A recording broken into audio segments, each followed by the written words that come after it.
Paracast, the gold standard of paranormal radio. And now, here's Gene Steinberg.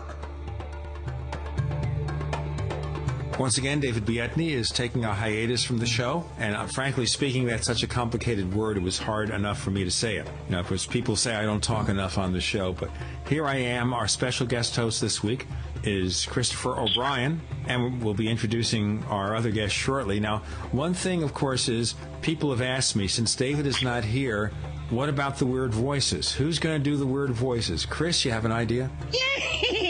I'd be the trickster here, it'd be. Okay, well, I think... I couldn't help myself.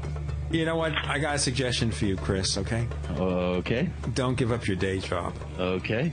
Do you have a day job? Do any of us have a day job? Several. We all kind of have day jobs. So before we get on to the subject of our discussion, Chris, whatever attracted you to doing this sort of thing instead of a regular job? Oh, boy, that's a loaded question, Gene. I gave a New Year's Eve party December 31st, 1992, and quite a number of people at the party were talking in separate groups about a UFO sighting that occurred the previous November, and somebody chimed in that was the same night that a cattle mutilation had been reported 2 counties south of me, and I've been chasing the phenomenon ever since. I can really literally look back at that night and see when it started for me.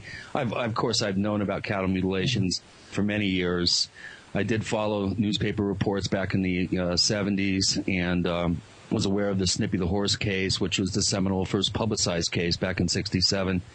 As a 10-year-old kid, I remember hearing about the Snippy case. So I've always had an interest in the subject, but it wasn't until I moved to the San Luis Valley where, boy, I'll tell you, I really got into it hot and heavy. I've personally been involved in researching or personally investigating over 200 cases, so it's not one of my favorite pastimes in the world, but you know, it's a real compelling mystery, and I think today we're really going to, educate people about the true nature of this mystery. There's a lot of misconceptions out there. Well, you selected a couple of very interesting examples of people who were spending a lot of time investigating this phenomenon.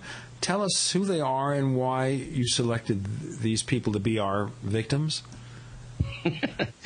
Well, first of all, Ted Oliphant is someone that I've known for quite some years. We've sort of casually known each other over the internet and compared notes for the past 10 or 12 years. And Ted is the ex-police chief of Fife, Alabama.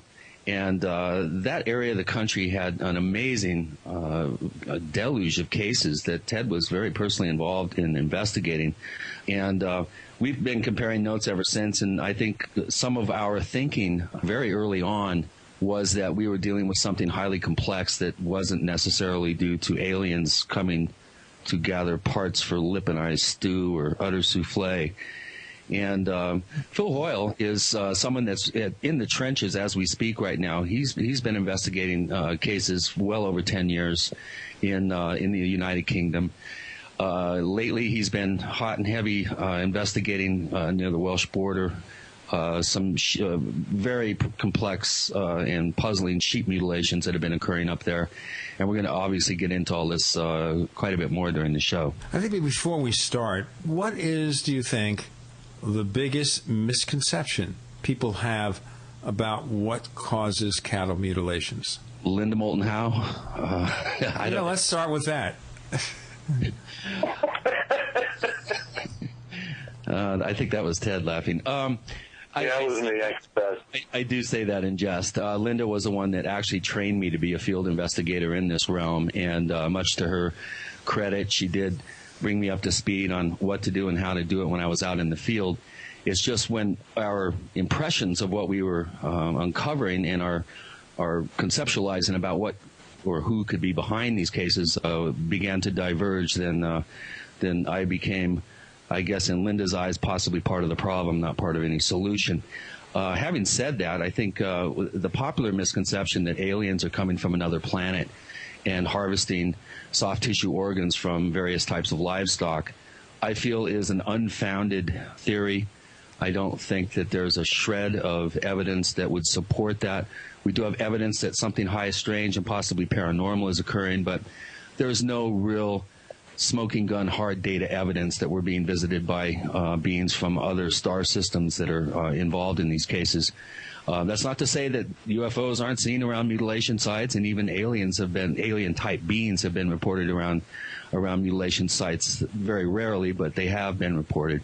So I think the biggest misconception, is that these cases have a one-size-fits-all solution that has to do with aliens. Well, let's start pursuing this here by simply asking the obvious questions. Let's get our guest on board here. Ted Oliphant, welcome to the Paracast. Thank you.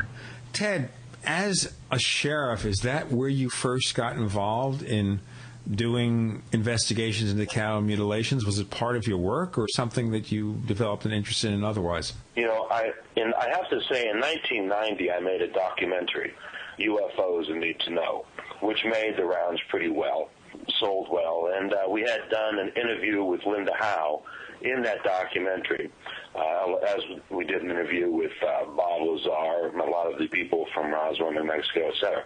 But the first time I encountered the subject matter is when we included an interview with Linda Howe in our documentary. That was 1990. I was a police officer in 1992, 1993, and actually before that too.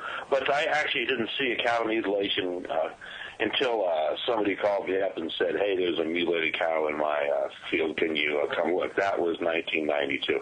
And so this was in Alabama then? Right. This was in Alabama. I'm a police officer in Fife, Alabama at the time. So, again, it's not something I went looking for. It's something that, got handed to me as a police officer.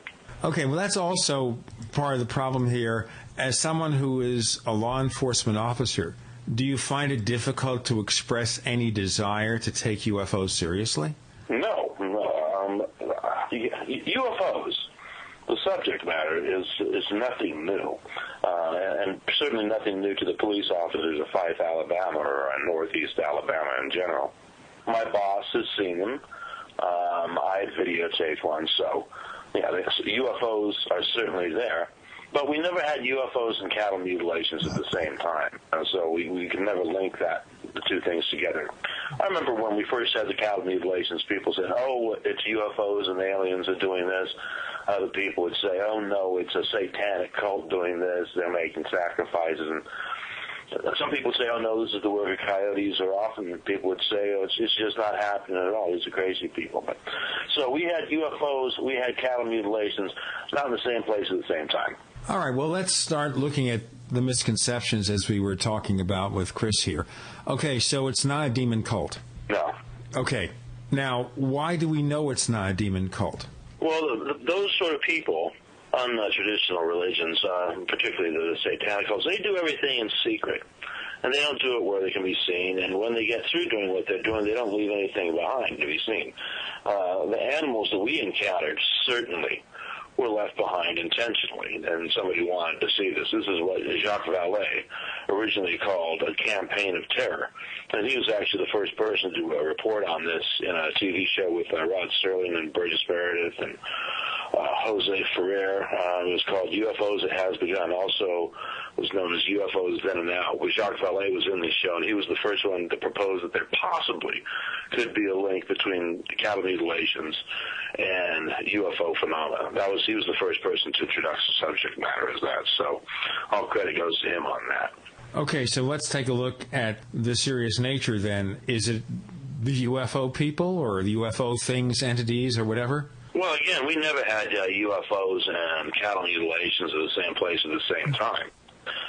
We'd have one or the other, but we never had any cases that conclusively linked it. But we did have a couple of cases that were very strange in terms of physical evidence that was left behind and let people wonder. All right, let's look at the traces. Looking at the evidence left behind, is it just a cow that's been torn to shreds, or what is it? What's the specific, the CSI type analysis of this? Well, you're talking about, number one, these are crimes. They're felony crimes, cruelty to animals. So you're dealing with the crime scene. What do you do with the crime scene? You recover physical evidence.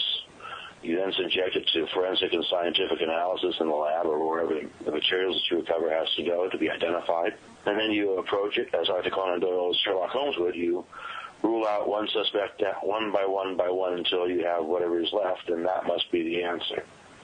So it's deductive reasoning, and so your choices are, it's the aliens and UFOs, it's a satanic cult, it's coyotes, scavengers, and predators, or it's your tax dollars at work. So you deduct that which does not fit, and whatever's left over must be the answer. All right, so let's look at what doesn't fit. It's not, obviously, the demon worshippers.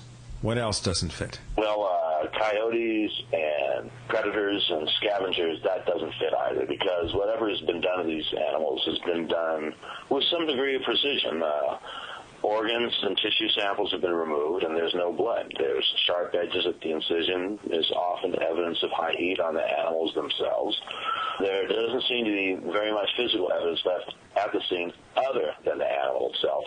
However, on one occasion, we did recover a material that was aluminum, titanium, oxygen, and silicon. Much of the composition of like the styptic pencil that a shaver uses to stop the bleeding. He's cut himself with his razor. You hit it with the white pencil and stops bleeding. The material recovered at one of the crime scenes was very, very similar to that: aluminum, titanium, oxygen, and silicon. Now, it did behave rather strangely once it was recovered. I put it in a plastic bag, like a cellophane wrapper from my cigarettes to keep it safe, and put it in my pocket, and drove back to the police station. When I took it back to the police station and took it out of my pocket, I was actually on the phone with Linda Howe at the time, and I couldn't get all the material out of the plastic, and I touched it with the tip of a ballpoint pen, which is brass. And when that metal hit the substance, it melted into a clear liquid with striations. Well, it hit what substance? It was aluminum, titanium, oxygen, and silicone. It looked like the center of an Oreo cookie when we found it on the crime scene. And when it came in contact with metal, it turned into a clear liquid. So the material that I was able to recover, I put in glass. It was sent off to David Pritchard at MIT and other universities. They said it was aluminum, titanium, oxygen, and silicone. And David Pritchard at MIT thought that for it to behave the way that it did, when I told him that it melted when I touched it with metal, he said it was probably held together with an electrostatic charge, and when I hit it with the metal, it grounded it, and it just turned into liquid. Really strange. Anything that is strange enough to indicate a non-terrestrial origin? I saw UFOs and videotaped UFOs when I was up there in Alabama, but nothing to suggest, number one, a UFO, number two, to suggest beings from a UFO, and then number three, to say that the beings from the UFO are extraterrestrial. So, no, nothing like that. What was strange was the lack of physical evidence left at the crime scene. Very seldom was there anything other than the animal itself. Most of these mutilations seem to happen at 3 o'clock in the morning, and the absence of evidence and the fact that it happened in the middle of the night and nobody heard anything led to lots of speculation in a lot of different directions. I'll just leave it at that.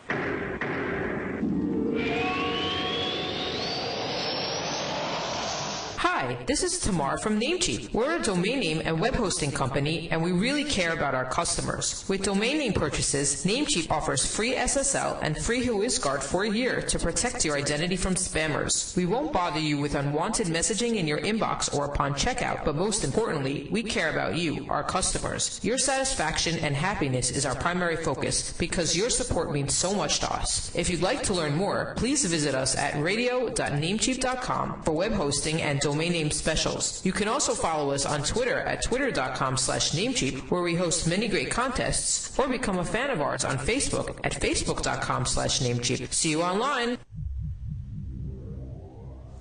We want to hear from you. If you have a comment or question about the Paracast, send it to news@theparacast.com. That's news@theparacast.com. And don't forget to visit our forums where you can talk to fellow listeners. Just go to theparacast.com and click on the forum links. That's the forum links at theparacast.com.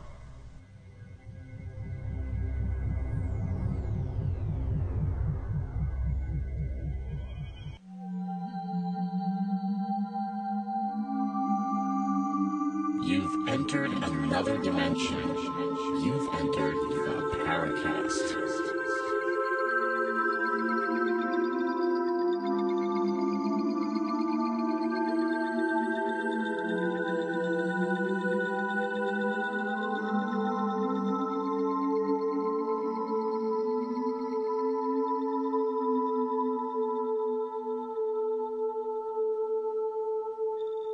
Christopher O'Brien as our special guest co-host on the Paracast, joined by Philip Hoyle and Ted Oliphant. Chris, you had a question. I do, Ted. First of all, just to give the audience I think a better understanding of your involvement in these cases. About how many cases were you personally involved with in that area, northeastern area of Alabama? 1992 to 1993, I believe the first one was October 20th. 1992 was the first one we discovered, reported by a businessman, John Strawn in Albertville, Alabama. So the last one, which I was going to say about mid-April 1993, 36 cases in 6 months. Now, these are the cases that were reported by the farmers. Many cases were not reported at all, and I think that happens an awful lot. Since then, I went back to Alabama in 2002. The mutilations started almost immediately after I arrived there with a film crew, and we stumbled across 3 cases when we were there. I've also seen cases in Northern California between times, but during the peak of it, I'd say 36 cases in 6 months, and those, again, are the ones that get reported. Many cases go without being reported. Well, I have a quick question for you. Well, first of all, an observation. Let's go ahead, I think, and bring the audience up to speed and kind of define, I think, what a classic mutilation is considered to be by investigators. How would you define a true cattle mutilation? From what I've seen, there seems to be variations on a theme. Typically what I saw was an incision in the mouth area, internal and external, like a great big oval about the size of a football, of tissue, hide and hair, removed from the jaw area. Typically, sex organs are removed, males and females, with what I call like a stovepipe incision, something gone in, taken out a large cord and removed it from the animal, again without blood at the excision line, which is strange. Udders are sometimes removed, or pieces of the udders, or sections of the udders. Individual teats are removed. The rear end of the animal, typically is sex organs are removed. And, like, again, these stovetop or stovepipe incisions, males and females. I've also seen goats, and I know there's been cases of burros and even a squirrel. So very, very, very strange stuff. But typically, large excision on the animal, organs or tissue removed, bloodless incision, that's about classic. Okay. Yeah, I would agree with that. Also, an observation I would have is oftentimes the soft tissue organs that are removed tend to be the organs that humans develop cancer in the most, is one observation that I've had over the years in the many cases that I've investigated.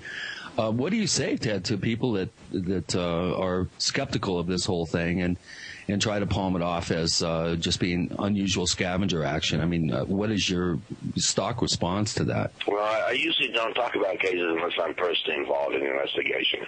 9 times out of 10, when I'm talking about this, is about an animal I've seen at a crime scene. As for misperceptions about what it is, I still think there's a lot of that. You've got, the skeptic societies that say that there are no cattle mutilations, which is crazy.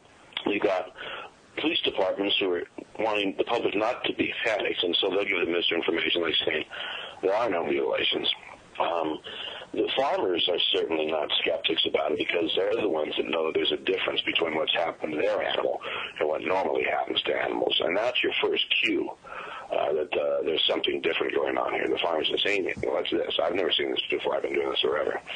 So misinformation has got to be the best friend of the people who are actually responsible for these crimes. They've just got to be thrilled the way people say, oh, it's aliens or it's a satanic cult. And, the blame is always thrown in a direction other than theirs.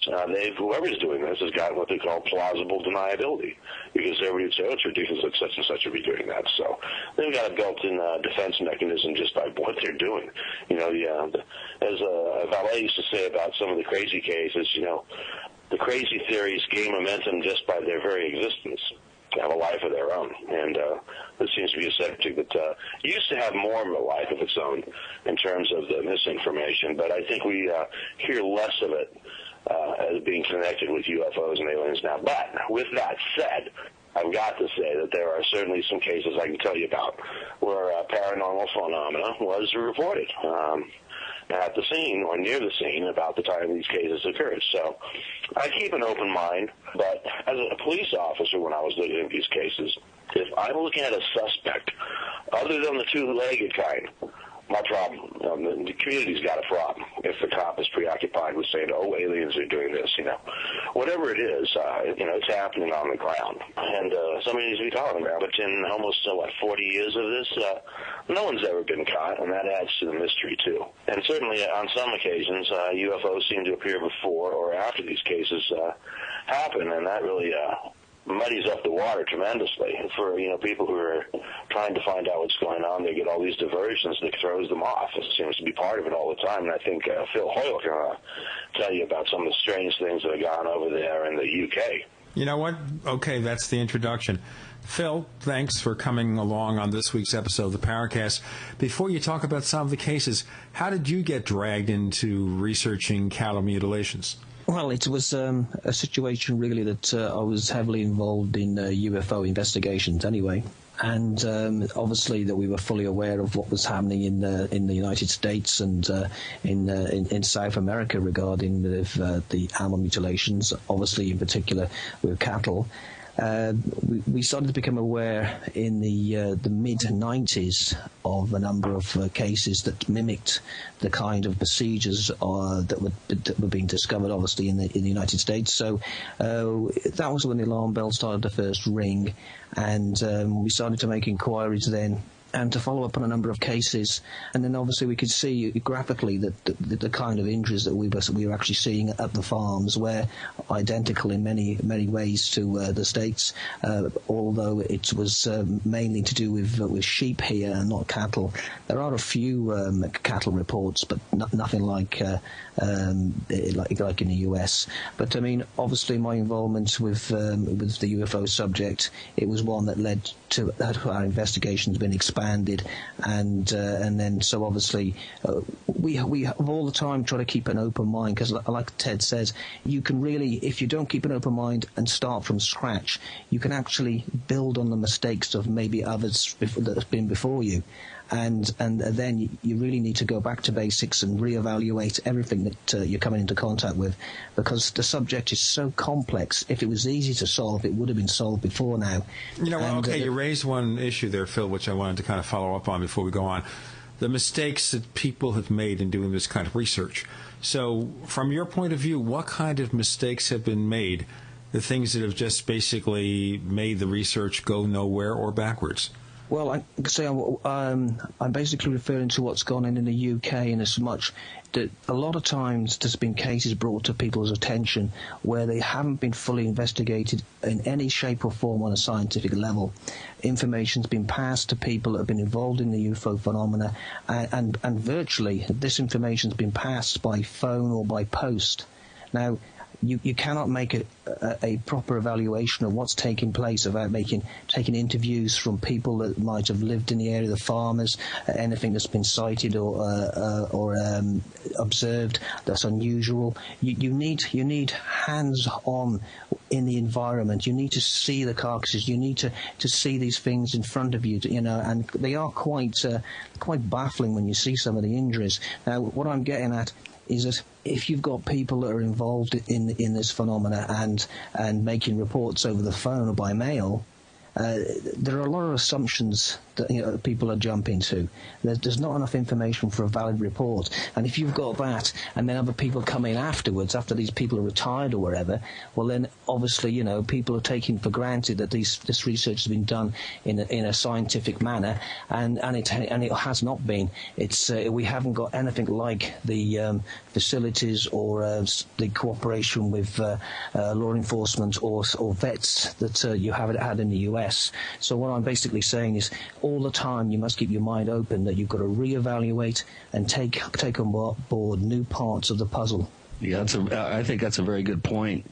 One of the things that I've noticed is when the media gets involved in publicizing an outbreak, let's say, of a series of these cases, it tends to bring out misidentified scavenger action and amateur appraisals of this type of scavenger action that appears high strange to the untrained eye, and then all of a sudden you seem to have a whole flurry of reports that come in that, at least in my personal experience and opinion, are nothing more than misinformed appraisals by amateurs, thinking that a particular dead animal out in the field has been mutilated, when in fact what they're observing oftentimes is standard scavenger and predator action on carcasses. And I think that this self-nullifying aspect is one of the, it just, to me, it's almost ingenious. It's a self-nullifying mystery that tends to draw out misperceptions and tends to draw out a lot of pop culture thinking, which then nullifies the real cases and gives the skeptics and the debunkers a way to attack the true nature of the mystery very effectively. And I think that this has been a major problem through the years investigating these cases, and at the same time it's quite ingenious because it does almost self-nullify the mystery based on people's misperceptions. And I think that's a really good point that you bring up. About how many cases do you figure that you have been personally involved in investigating, Phil? Well, me personally, maybe about 15 to 20 of different farms that have had, because obviously by the nature of the animals, we have a situation where we've obviously a lot more sheep, like I said, than cattle, and it seems to be that in one case there was 45 ewes that were actually killed, and well, some are actually alive, to be honest, but they actually 45 died in all. So I mean, that was just in one incident on one farm. But my other colleagues as well have been obviously involved in this for the past 10 years also. And so what's interesting to us is the fact that we actually go around looking for the actual evidence to these types of mutilations. I actually call on hundreds and hundreds of farms down the Shropshire Welsh borders. So I'm actually going around, actually knocking on doors of farmhouses and asking, have any unusual events taken place? Have they had any missing animals, rustling of animals? And slowly get onto the subject of any animals been found with any strange kind of injuries. And I carry a photo folder that actually graphically shows these injuries, and slowly just make an awareness to the farmers in the active areas. And we leave pamphlets, and then hoping that if they do discover an animal with that mutilation signatures, they will give me a call, and I can go straight out there and make an evaluation if it is a true mutilation or something else that can be explained. So I mean, it's all the time we're looking at it, we're trying to evaluate what's going on, who we can bring in that's got expertise in different areas. It's an open book, and it is a mystery, because no particular, you can't turn around and stand and say X is doing this. It seems to be there's definitely, to say deception is an understatement.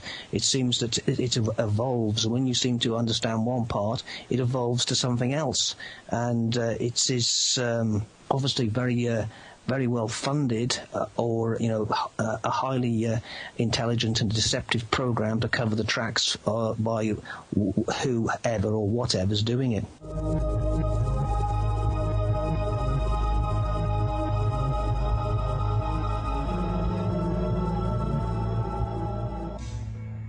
Is there a secret UFO agenda? Do strange creatures from the darkest corners of the mind roam the Earth? Is there evidence for mind control, time travel, or devious government conspiracies? Find out the inside scoop on the latest conspiracies, paranormal activity, and Fortean phenomena when you subscribe to Tim Beckley's Conspiracy Journal. It's jam-packed with stories, special book and DVD promotions, and the best news, it's absolutely free, sent right to your mailbox. Plus, a bonus free email newsletter sent out every Friday. Simply send an email with your name and address to MrUFO@webtv.net. That's MrUFO@webtv.net. Find out what they don't want you to know.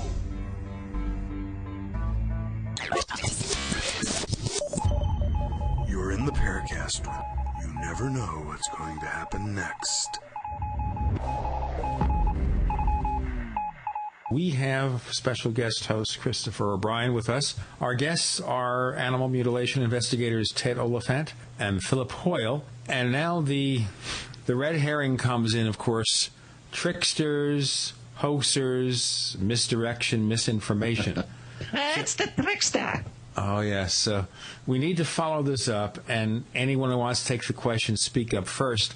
Is the government, UK, American, whatever, are they engaged in any of this behavior just to misdirect our attention? Yes. Okay. Chris, you know what? You answer the question. So there. I couldn't help but chime in on that one. You know, this is, I've always said from the very beginning of my involvement in this whole mystery that it appears to me, in my personal opinion, that there are multiple groups involved. There seems to be various agendas at work here. And one of the things that I've noticed is, you know, cattle mutilations or livestock mutilations actually fall into several categories. I think Ted did a good job of defining what a classic mutilation is, but one of the things that I've noticed is that you seem to see sloppier mutilations that appear to be high strange. In other words, the animal was killed somehow and then disfigured. In the case of the San Luis Valley, with a sharp implement, I have only had 4 cases that we've scientifically determined high heat is a cutting agent. So most of these cases at least appear to me, an amateur, to be done with a sharp cutting instrument like a scalpel or a really sharp buck knife. And one of the things that I've noticed is after we've started maybe a whole slew or a series of cases, the ones at the end of the series tend to be sloppier. They don't seem to be as professional, and they seem to almost be done in a rushed or hurried manner.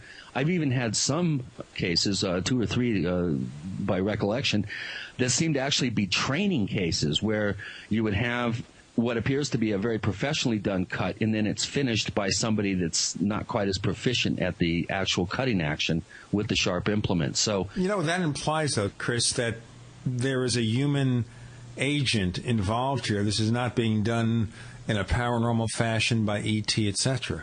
Exactly. And that, I think that's one of the points that I'm trying to make here is I personally feel, and again, this is my own opinion, but I feel that a vast majority of the true mutilation cases, and this is after we factored out the misidentified scavenger action. I've seen magpies, for instance, and crows create perfect circles in the rear end of cows, pluck out eyes and peck out around the mouth in a way that to the amateur eye or to a person that doesn't know what they're looking at, it appears high strange. Animals do have the capacity to create unusual cutting type incisions on animals. I don't care who you are. I personally have seen this. So I think the bottom line is that we are dealing with, at least in part of this, a majority of these cases, in my opinion, we are dealing with human perpetrators that are involved in this. And I know this isn't a popular theory to the folks that really want this to be aliens and want to be involved in some sort of fear-based thinking, but to my personal opinion, these are done, majority of them are done by humans. And in the case of Phil's sheep cases that he's been investigating, there really are very few predators and scavengers in that part of the world that are capable of doing the types of things that we see in the West, the Western United States. So I think Phil's cases are very important because you don't have that possible deniability in terms of scavengers and predators that you do in the Rocky Mountains or in the Western United States. Yeah, if I just mention, I'll come in here regarding some of the points that Chris has made, is that open-minded is the understatement here, in as much that it would seem, because I've done, obviously an intense evaluation of Ted's work, Linda Mottlehouse, Chris's. Obviously, part of the research was to study in depth every single item that we could possibly access on a global scale. That's why the liaisons were actually instigated.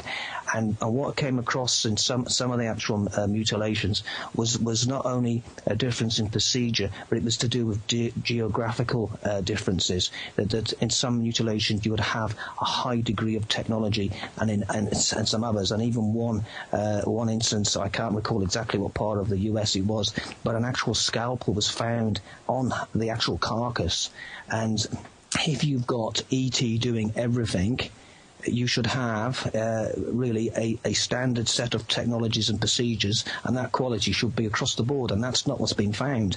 And I do believe that there could well be a very, very big element of a terrestrial agenda to try and create fear about a possible presence of outside intelligence or unknown intelligences. I think there could be disinformation programs within programs within programs. It is very complex. You can't just rubber stamp this and say it is X, because it is definitely not, and we're seeing that here in the UK. But we have a number of instances that have been quite interesting. One of my colleagues a few years ago, about 7 or 8 years ago, had the task of trying to trace some government establishments that were connected to investigators were looking into like people like ourselves, and he called a particular government establishment in the north of England, and when he started to make inquiries along the lines of animal mutilations, the lady seemed to be wrong-footed, and she actually stated to him, "You don't mean the alien problem?" And that was her words. I mean, I wish it would have been recorded. And you know, it was. And we're thinking, well, you know, this woman is obviously a civil servant, and she comes out with a statement. You know, so maybe it's a situation where she was pre-prepared to make a disinformation statement to try and confirm it was aliens. But obviously, there's a lot of very deceptive and clever policy here, saying nothing's clear cut. So I mean. No pun intended, of course. But, yes. you know, well, we have to now just have our raving laughter here. So let's just pause for raising trickster laughter. Go ahead, please, Phil. Well, like I say, it's not clear cut. There's for whatever reason this is being done, there's got to be an important reason, or there's something. What's indicated is that maybe they're looking for something. Obviously, like Ted has said, it could be TSE, BSE related. There's definitely certain organs and tissues are being sampled. I mean, we've got instances in the Shropshire Welsh border where you've got a situation where if a farmer finds an animal, say on the 5th of May in a particular field from the farmhouse, following year, within a day either side of that date, they will find another animal killed the same way. And again, the following year, it's like they come back even to the same spot exactly within a few days from the previous years. So is it to do with tracking a genetic contamination of the food chain through the next newborn of the next generation? Because the high intensity time for the sheep mutilations is now during the lambing season, and that's why we've had a number of new cases. So I mean, whatever's going on, they're spending big sums of money to do this if it's been done. And like I say, obviously we are convinced a lot of it is being done terrestrially, but it's also trying to create this fear that all aliens are coming down and dissecting everything and doing what. But I also feel there is an element on the paranormal side that something could be watching what we're doing, or vice versa. So we're still running around in circles, to be quite honest, trying to fully understand this very, very complex but also very disturbing phenomena. Maybe that is the whole purpose here, which is to drive us all nuts. That's excellent. I'm sorry to chime in. I think the driving nuts is important. Now, originally, Jacques Vallée called it a campaign of terror. You talked to a farmer in New Brunswick the last couple of years who's lost over 100 animals in this way, Werner. And he's talking about the technology that's being used on the animals. He's saying the industry is trying to force the little man out of the farming business, and that's his theory. That's his conspiracy theory. And it may be right. I also have another one. I have a feeling that the spread of chronic wasting disease into the food chain that started back in '96 in northern Colorado, the first counties that seemed to be affected by chronic wasting disease in the deer herds, for instance, and the elk, happened in counties that probably have the highest per capita involvement in the militia movements that we saw back in the mid to late '90s. This brings up a really interesting point that Philip has brought up, and now Ted, in terms of patterning, which could possibly give us some insight into the motivations behind whatever various agendas, and I do use that in the plural. Have you noticed, Ted, any sort of patterning in terms of anything that you can look at and potentially predict cases? I know that my head has been in this place for a long time. Why don't you relate to us some of the patterning that you've seen? Without a doubt, there is something you can buy through booksellers or through bookstore that'll give you a date where all of the mutilations are going to appear. The book, it is called actually a calendar. It is Llewellyn's Metaphysical Calendar. And when I got a copy of Llewellyn's Metaphysical Calendar, it has the days and the listings of all the famous non-traditional religion holidays, so you can use your imagination there. Every case that I had in Alabama landed on one of those days, and I think you should turn this over to Phil Hoyle here. Well, hold on. Before we go to Phil on that, I thought you kind of gave a blanket sort of denial that you felt that there was any sort of potential was, as Gene put it, satanic, but I would broaden it and say occult type element here. What you're describing sort of refutes what you said. So you feel that there could be some possible occult correlation here? I personally do not. I think somebody else wants you to. Okay, I like that. Good answer. Phil, what about you?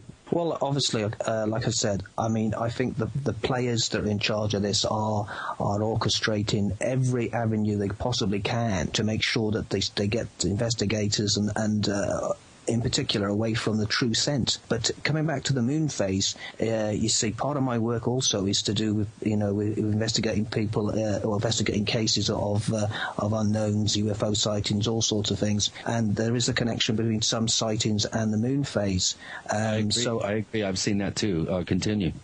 So I come across people that everyday people. I mean, farmers and a lot of people are obviously not farmers, and they're seeing things that clearly cannot be explained, or even go back to generations, and there is an element of paranormal to this, but what percentage? That's the key question. We could literally have a situation where it is a few percent compared to the vast majority is being put under satanic cults, and it's definitely not satanic cults in any shape or form. We talk to police officers ourselves who work in areas to do with all sorts of these peripheral subjects, and they said this does not carry the signature in any shape or form to satanic cults. Predators definitely not. I mean, if they do, I mean, I've had farmers say to me that the injuries that we've been looking at have been caused by squirrels and foxes and badgers, and I said, well, if that's the case, they really do need to be urgently recruited into the national health system so they can continue their surgeries. It's just absolutely beyond belief that some of the actual explanations. So I mean, sometimes we just cringe and think, well, the Earth is not flat and the moon's not made of cheese. So, but I mean, that's what people want to believe, or they've been told by people, and without question accepted it. And that's what we can't do. We cannot accept. Because it's a change in, and when you understand one part, it evolves or changes or metamorphoses into something else, and you're forever thinking, well, where do we go from here? It's literally all the time. You're going back to basics and to the drawing board, and you're constantly having to try and outwit something that's trying to outwit you. So, in that context, it's to say it can give you more than a headache, but at the end of the day, we've got a situation where we've got people claiming all sorts of things, and we're having to really document and look for common denominators, consistencies in testimony, in what they say, what happens, where it happens, what times, is relevance to moon phase, all these different things. We're looking at the whole a spectrum of different ideas and theories, and just trying to quantify really what's taking place in front of us, and it's no easy task. But I mean, sometimes we think we're going forward, and others we think we're going backwards. 2 steps back, 4 steps forward, or vice versa.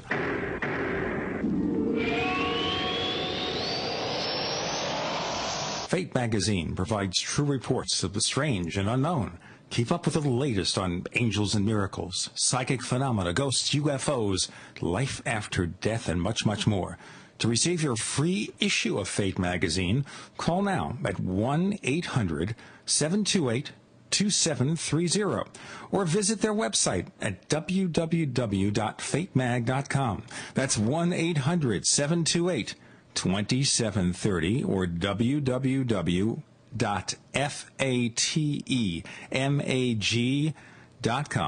What are you waiting for? Your fate awaits. Hi, this is Bud Hopkins, and you're listening to the Paracast, and I completely, enthusiastically endorse this program. It's an absolutely great program with an opportunity to stretch out and talk. We have Christopher O'Brien as our guest host. We're talking about animal mutilations, not just cattle.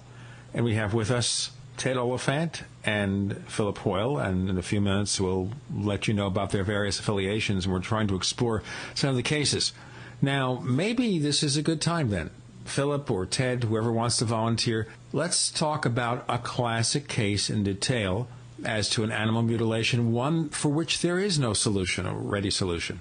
Who wants to be volunteering first? I'm going to volunteer. This is Ted, just volunteering really quick, and then I'll let Phil go.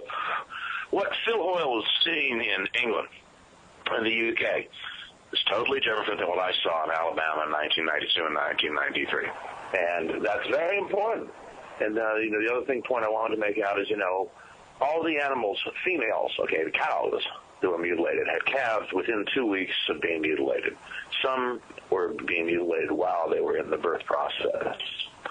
I think that's important if we're talking about TSCs being studied, because TSCs are like, CJD or BSC or whatever, are only transferred from the mother to the offspring during the birth process, not gestation, but during the birth process. So that's interesting why some of these animals have been mutilated while they were giving birth, as well as before and after. Are you assuming then that they actually have some reason to mutilate them at that point in time?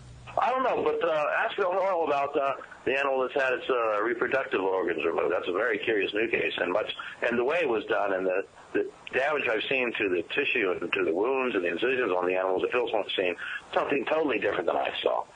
All right, well, that is even a more interesting subject here, which is why is it different in the USA compared to the UK? Shouldn't it all be the same thing? I'll let Phil go on that one. He's doing it now. He's the guy who's out there in the trenches right now. Okay, Phil, what do you think? Why is it different in the UK than the USA? Well, like I said, that's the $64 million question. There's so much there should be a global consistency if it's to do with if aliens are doing it, because the technology should be able to be delivered instantaneously to any part of the world, and it's clearly not. There seems to be a procedural difference, a technology difference. I mean, just coming back slightly to what Ted just mentioned about animals being actually mutilated in the process of giving birth, we came across a case around 10 years ago at a small farm, again on the Welsh border, where a ewe was actually found and mutilated, but also in the process of giving birth to a lamb, the lamb was found its body partly out of the birth canal, but the lamb had been decapitated, and obviously the head was never found. So it was actually killed and decapitated in the process of birth. So we have found that here. And when we look at some of the actual injuries, when maybe it's a bit different in as much in the US, especially in the areas that Colorado and so forth, is that this country has in the winter an enormous amount of rainfall, and we access some areas and there's literally not a footprint in very deep mud. So whatever's doing this has got to come in and be airborne. You cannot access it. You couldn't access it by any shape or form on the road or a quad bike or anything. You'd leave too many tracks. So I mean, it must be airborne to a great deal with this, and it's a situation where that. You can rule out the village idiot or satanic cults instantly, because I don't know of any that can have helicopters. So, I mean, with all these different things that are taking place, we've got a number of farms, one in particular that we're actually monitoring. We have a number of cameras that are motion sensor stealth cameras that can take up to 5,000 photographs and about 2,500 video clips. And these are picking up unusual things that we can't explain at the moment, spheres of light and small spheres, and there's a lot of helicopter monitoring activity. So something important is going on in these areas, and we're just constantly trying to find new evidence that might turn around and say, point us in the direction of who and why this has been done. We had 90% of the cases in Alabama involved helicopters. That's really important. That's a really good point, Ted. Continue. We had a lot of them. And they say, unmarked, it's all conspiracy theory. Well, there were unmarked helicopters. The FAA even saw them, tried to hail them on the radio, and they would not respond to the FAA even. So it was something. And we knew that helicopters were landing and refueling on the mountain from 101st Airborne in Fort Campbell, Kentucky. And they wouldn't land at Redstone Arsenal. They would land at a private airfield on Sand Mountain. And they would come in with 2 Chinooks. They'd unload fuel bladders. And then dozens of small scout ships would come in, and they'd refuel them, and they'd take off. I had the newspaper call up the 101st and following Monday, and talk to Major Gribbons and say, well, did you have any aircraft in this area? And he goes, oh, no, it wasn't us. So we knew they were there, but they wouldn't cop to it. It's like anybody else in the government. You don't get the truth out of them unless you have a gun to their head. And I'm not saying that they. The question would be then, Ted, if Rahm Emanuel called them up and said, "I need to know," will he have to have an answer at that point, or will they just lie to anybody? Oh, sure. Well, what we had hoped for was a mechanical failure. One of the helicopters would come down, and we could, or under some circumstance, one would come down, and that we could find out who was in the helicopters, right? And then what we were going to do, we were going to arrest them, and then whoever came to pick them up, we were going to arrest them until we finally found out who was at the head of it all. Right. But and one helicopter did go down. It was witnessed, and they said it had all sorts of crazy electrical equipment inside of it, and they roped it off real quick. That was not in our county. That was one county over, but it was all at the same time. So helicopters, somebody's got some money, and, if it is a campaign of terror, like Jacques Vallée suggests, or if it is a conspiracy to wipe out the little man in farming, as Werner suggests, I think it's a valid question at this point. Is that also part of it? Now, it's not any one thing. You talk about it might be 3 things, it might be 5 things, it might be 7 things. You have no idea what you're dealing with. That makes it doubly difficult. The one thing I want to point out, based on your very interesting observation about the helicopter activity down in your area, we had 2 county sheriff's departments that actually attempted to shoot down helicopters that were being spotted around mutilation sites. And in one instance, they actually hit the engine and caused it to start smoking. And they were hoping that they had actually literally shot it down, because there were so many cases occurring almost nightly in the fall of 75 and the fall of 77 that I can relate. They were shooting, trying to bring them down. So I bought a Australian Enfield with British 303 rounds just for the occasion. Did you explain what that means to people who aren't familiar with all that stuff? We got some reporters. One came down in our area where the crime scenes have been going on and was unmarked. I'm sure that we and several other people have opened fire on it. You could not buy a high-powered rifle on Sand Mountain when there were cattle mutilations up there. They were all sold out. All the gun stores were sold out of high-powered rifles when the mutilations were happening. People were pissed, and they were going to take one down. We were going to take one down. Wow. Well, I guess, these ranchers, once they get to a point where X number of cases have occurred, everybody goes into a place of fear, especially when the media gets involved and starts ratcheting up the fear element. It's based on my experience.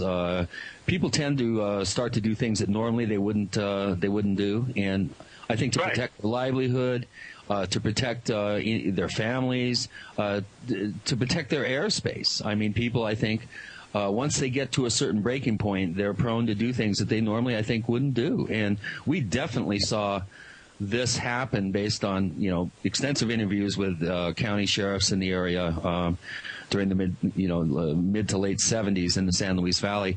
I mean, there were posses out there waiting for helicopters to come down from the Taylor Ranch, where many people thought that these teams were being based out of. They were trying to ambush them. The military or whoever is in these helicopters got thermographic infrared scanners on their suckers, and they can see you, and they can see you from a ways off before you ever see them. And if they can see you and they can judge color and stuff like that, it's like I talked about thermographic infrared scanning when they were having the mutilations up in Alabama. That they can see which cows are colder than other ones. The first thing that goes when an animal is sick or can die is the peripheral circulatory system that shuts down. So the animals are at a different temperature than all the other animals in the field. If you can see the animal that's got the different temperature, you can find what's going to die anyway. You can find out why it's going to die.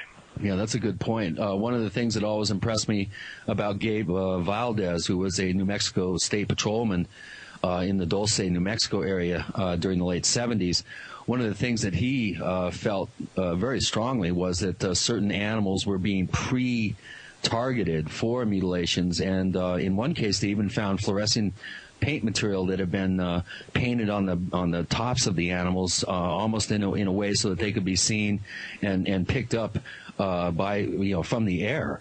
And, of course, to the eye, you couldn't see this paint, but as soon as you threw a black light on it, it would fluoresce and be clearly marked.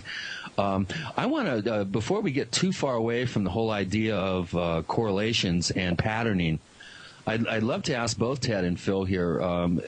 Moon phase correlation is something early on that I really felt was a very strong potential for, some sort of determination of a pattern.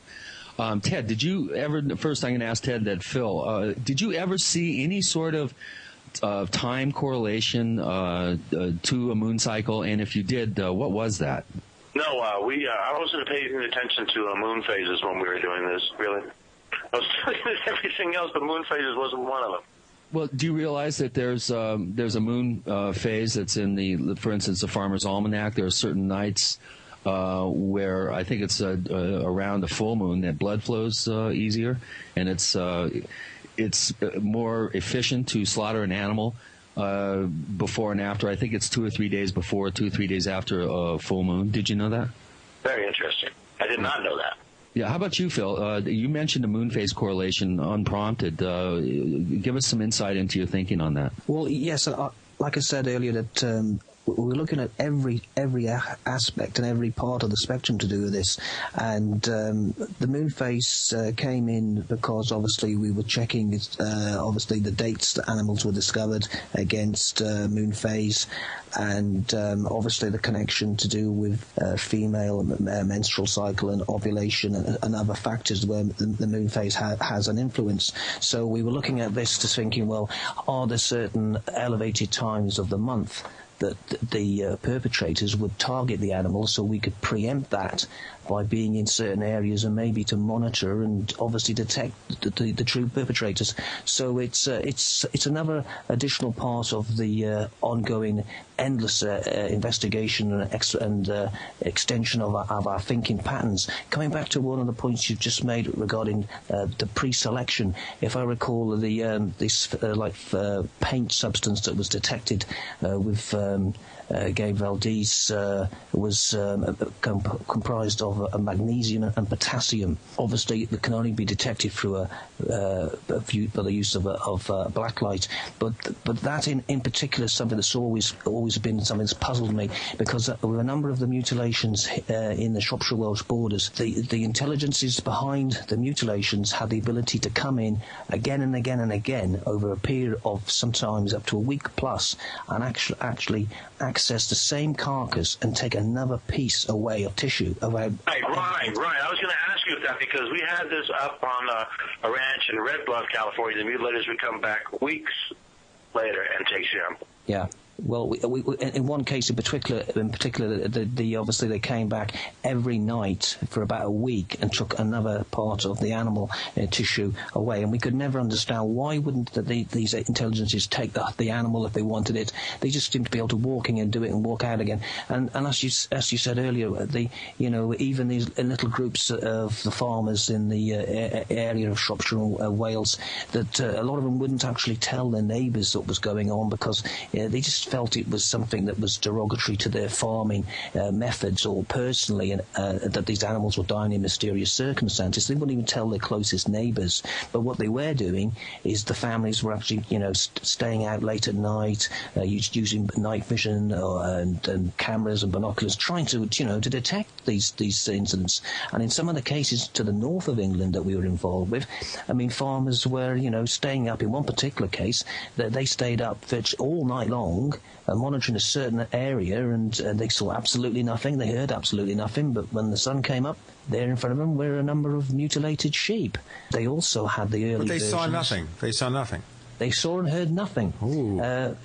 So that's what they claim to us. But they did say that, they were using the early versions of the stealth cameras, and on those cameras, they captured were white spheres or columns of light or energy.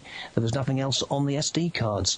So, it's constantly, it's, like I say, it's the most baffling subject you can ever imagine. You know what? That's a good point at which to split. for hour number 2, the baffling subject, the most baffling subject ever imagined. And we'll try to find out ways to make it less baffling with Phil Hoyle. Ted Oliphant, our special guest host, is Christopher O'Brien. We'll be back on the other side of the Paracast. We want to hear from you. If you have a comment or question about the Paracast, send it to news@theparacast.com. That's news@theparacast.com. And don't forget to visit our forums where you can talk to fellow listeners. Just go to theparacast.com and click on the forum links. That's the forum links at theparacast.com.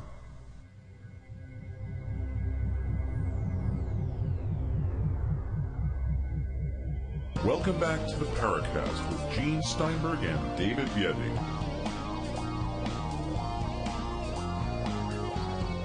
Our special guest host is the trickster himself, Christopher O'Brien. Let's have a little trickster commentary there. I'd be the trickster that'd be cutting up your cows and sheep. Oh, God. You know, I said don't quit your day job, but this is his day job. We have Phil Hoyle, and he's with a group. You were saying? I heard that, Ted, although it only came across kind of half-assed. I think Ted just basically, we don't want to mention what he just did. We're a family kind of show here. Ted Oliphant, where can our listeners learn more about the things you do? Well, I've got the ever-popular MySpace.com/New Orleans Photography. And I'm a photographer. I'm in New Orleans, so New Orleans Photography there at MySpace. And I've got lots of stuff I've written about, some music videos I've done, 97 photo galleries of what New Orleans looks like in San Francisco and Hawaii and a few other places like that. You know, I take pictures down here, and I like it. Okay. Are you sure that's you? It looks like, oh, yeah, there you are. Charlie Oliphant. Yeah. Well, I look a little bit different than I used to. I lost 40 pounds when I shaved my head, and I met a young girl, and I married her. You got to watch about those young girls. I did the same thing. I married a nice young girl from Brooklyn, New York, and now it's 400,000 years later. Moses. Okay, they say Mazel Tov where we are. Philip Hoyle, where do we find more of the things that you do? Well, our animal mutilation site is can be found at the apfu.org, and it stands for Animal Pathology Field Unit. It was actually, the name was derived deliberately to separate it away from any UFO connection, because obviously, as we're talking about, the jury is still out. So that's covering that site covers all the UK mutilations that have virtually ever been detected. Because obviously we've liaised and cooperate with all previous animal mutilation investigators for the UK, and everything that can be found virtually is on that site. And obviously it's an ongoing learning curve at the moment. There is so many new cases that we are detecting along down this Shropshire Welsh border. There are other parts that are active as well. Some of my colleagues are working down in the Dartmoor area, and there's been a number of cases, some back to the 70s, where ponies have been killed in the same way. And at the end of the day, it's to do with awareness. The farmers and the general public aren't aware of the phenomena, so a lot of these incidents go unreported. Chris, you had a concern, which I guess I do too, about possibly the use of too much jargon in some of the commentary. Maybe define a few terms?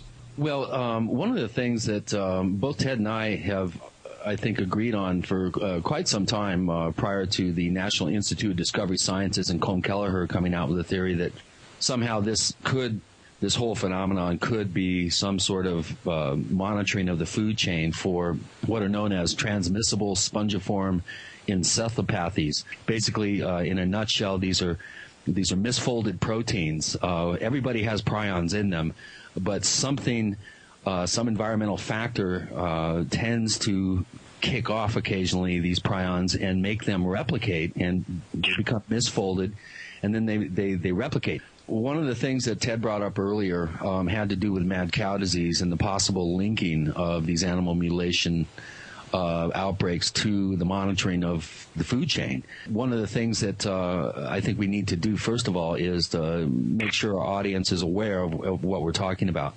Basically, what we're talking about is called prion disease. And this is the TSE acronym stands for transmissible spongiform encephalopathy. And basically what we're talking about is the smallest life form known to man is a virus, and prions are about 1,000 times smaller. I'm not sure if you can actually classify prions as a life form, because if when they kick off, like full-blown AIDS versus HIV, when they kick off, they can replicate. However, it is extremely difficult, almost impossible, to kill them. And one of your definitions of a life form is that it can be killed. So you can't kill it because it's not alive. Exactly. So this could be a very detrimental thing in the food chain. And quite a number of years back, Philip Duke, Ted, and myself started to get this sense that maybe we're seeing a program that's monitoring the food chain for TSE, which is transmissible spongiform encephalopathy. And that includes mad cow disease, chronic wasting disease in wild animals, deer and elk, Creutzfeldt-Jakob's disease, which is a naturally occurring human variant of prion disease. It occurs in 1 in a million people naturally. So this is, I think, a very, very smoking gun avenue of inquiry. And I think Ted early on came out with a very interesting paper called Mad Cows I Have Known that really spelled it out, was the first real, I think, attempt to equate outbreaks of cow mutilations with the possibility of monitoring the food chain. So I just wanted to make sure that our listeners understood exactly what Ted was talking about before. So then it's the government that's doing it in this case. Well, again, I think that's a bit of an assumption. It may be a quasi-governmental group, let's say similar to like the Centers for Disease Control or some sort of quasi-government group that has access to military... National Institute of Health. Right, a National Institute of Health. Rocky Mountain Labs. You're near all that up there, Colorado. Oh, yeah. Yeah, of course, the Snippy case that occurred in 1967 was within a couple, 3 weeks of the first known escape or outbreak of prion disease in nature, which we can talk about if you want. But John Alsler was a veterinarian on that case. Well, he was a hematologist in residency at that point, and that's right. Yeah, that's right. But he was there. He was the mystery pathologist that did the examination by headlights on the Snippy case. Yes, he told me that himself. Yeah, and his brother works at Fort Detrick, Maryland. Isn't that interesting? Ain't it though? Fort Detrick, of course, is where the Army Chemical Corps does their experiments and has quite extensive labs, and it's where a lot of development of certain bioagents took place at one point or another. Yeah, Phil, what's the name of the other investigator over there who sent me those pictures of that lamb that looked like it had chemical burns on it? That particular investigator is a big cat investigator. He's not actually connected to our investigations at all. I think Right. I know that. But what's his name? Paul Westwood. That's it. Yeah, the pictures he sent looked like there was chemical burns on an animal. Looked like almost like, some sort of foam that had acid in it. Really nasty stuff, and that animal was alive. And, like the tissue sample that Phil recently sent me, the animal that was cut on, it was alive when it was cut on. And there was no blood at the incisional area? Not that I saw. Now, I did. Phil, was there any blood on the incision of that animal you sent me the tissue from? There was absolutely none, and in some of the other mutilation cases, we've actually found that the same type of incision area, which is like a circular incision, sometimes between, say, about 70 millimeters to about 104 millimeters, it looks like it's been cleaned beforehand, before this actual has been cut.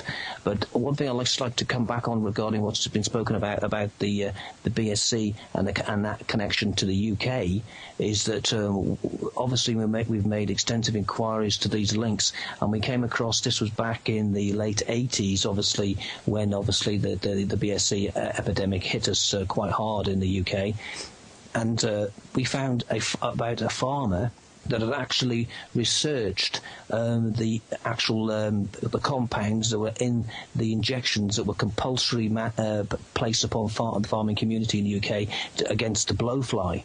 Now, this farmer, he said that the symptoms of his herd came about 1 year after the inoculation from this substance. So he That's so striking because, one of the questions I had recently, I think, in our communications was, is this organization researching it or are they causing it? Well, in this particular instance, what happened is that the farmer found out that one of the ingredients was a compound part of Agent Orange that was used as a defoliant in Vietnam, and he actually contacted labs in the US and got the antidote. He injected his herd, and the majority were displaying the severe symptoms of BSE. They couldn't stand, the shaking, and he claims that virtually all the herd recovered. He also claims that the men in pinstripe suits turned up at the farm and made it known in certain terms clear to him that if he continued to make this public, he would be, to say in hot water was an understatement. So, I mean, it just seems to be that it may be through negligence, incompetence, or just down to sheer greed that there's been a contamination of the food chain. To what degree it has not been determined, and thus the mutilations have been instigated to monitor the effect and extent or severity of the contamination. And I should also remind our listeners that one form of prion disease that is quite prevalent, in fact, it was the first real identified prion disease in livestock, is scrapie, which occurs in sheep, which is the vast majority of the cases that Philip has been investigating are sheep. One of the things I'm seeing here, so far, most of what we've talked about are things that could have been done by some kind of private or governmental organization. So is there any paranormal aspect to any of this, any high strangeness? Who wants to take that? Yeah, well, I'd like to just come in on that regarding the UK. I mean, there's obviously been quite a number of instances that we cannot explain, and the farmers or even individuals in the area have actually claimed all sorts of interactions, and so some of the actual images on our cameras at the moment we can't fully explain. Spheres, beams, different things like that. People claiming even contacts and all sorts of stuff. So we are constantly just documenting these things and making comparisons to other reports. But there is a consistency in this, so that there does seem to be this paranormal element, but when you look across the board, what percentage-wise is another matter.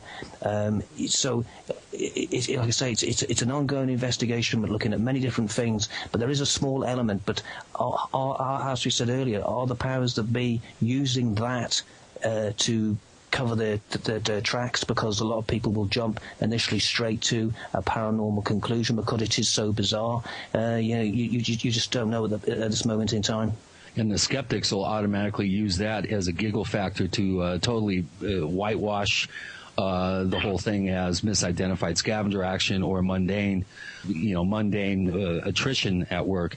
And again, that points back to that element that I brought up, is there's a self-nullification element going on in this whole thing that totally keeps the public and, to a lesser degree, investigators like us on our heels, because we have a hard time explaining this whole phenomenon in terms of purely human perpetrators involved, when you do have this very real and albeit a small percentage of cases that do have this high strange paranormal aspect to them.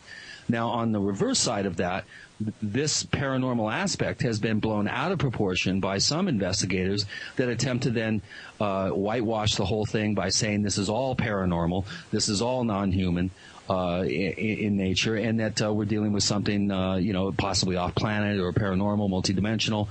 I think before we finish the show today, I would like to get Phil and Ted's, thinking on what could possibly be behind, first of all, to explain some of these paranormal cases in terms of, the evidence that we have, and then possibly riff a little bit on what could possibly be perpetrating these cases. But before we do that, I think this whole element of monitoring the food chain, some sort of environmental monitoring program at work, I think is a very fruitful avenue of inquiry and discussion in terms of trying to explain at least a majority, in my opinion, of these cases. Ted, what do you think? Well, Colm Kelleher told me about the cases in Argentina, the mutilation cases down there. He said it had to do with hoof and mouth disease down there because they had been working with the Argentinian government to get them to clean up hoof and mouth disease down there, and they wanted to make sure that they had done everything they were supposed to do, and so they went down and take samples to see if the beef was safe, and then it was determined it was, and then right after the mutilation stopped, the meat started hitting the market.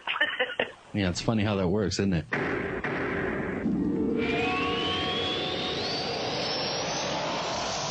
Hi, this is Tamar from Namecheap. We're a domain name and web hosting company, and we really care about our customers. With domain name purchases, Namecheap offers free SSL and free WhoisGuard for a year to protect your identity from spammers. We won't bother you with unwanted messaging in your inbox or upon checkout, but most importantly, we care about you, our customers. Your satisfaction and happiness is our primary focus because your support means so much to us. If you'd like to learn more, please visit us at radio.namecheap.com for web hosting and domain name specials. You can also follow us on Twitter at twitter.com/Namecheap, where we host many great contests, or become a fan of ours on Facebook at facebook.com/Namecheap. See you online.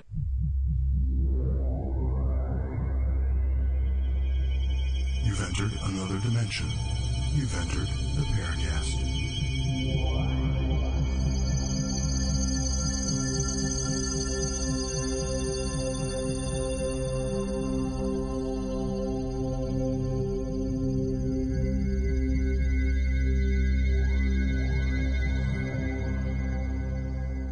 Christopher O'Brien is our special guest host. We're talking about animal mutilations, the ones performed by earthly actors and the ones maybe performed by others. And we have Phil Hoyle and Ted Oliphant, and we're covering all the various permutations. Why don't you pick up on this, Chris? Well, one of the things that I noticed early on is that there seems to be a very high strange element that's involved in a small percentage of cases. What I've noticed is these high strange cases tend to be the precursor cases, or the cases that occur at the beginning of, let's say, an unfolding wave. This is something that tends to appear and disappear in waves. This is not something, I think, in my personal experience in the San Luis Valley, this is not something that is a consistent type of phenomenon that occurs, at all times of the year and that burbles underneath the surface. I think we do see waves of activity, and what I have gleaned from my investigative work is that the initial cases at the beginning of a wave tend to be the ones that are high strange, that can't be explained away by some sort of human perpetrator or simple misidentified scavenger action or what have you. And one of the things that I intuited very early on is there may be some sort of connection. I'm not sure exactly what, we can talk about it, but there seems to be some sort of connection with the ancient practice of animal sacrifice. Humans have been sacrificing animals to the gods for thousands of years, and I don't think this is by accident.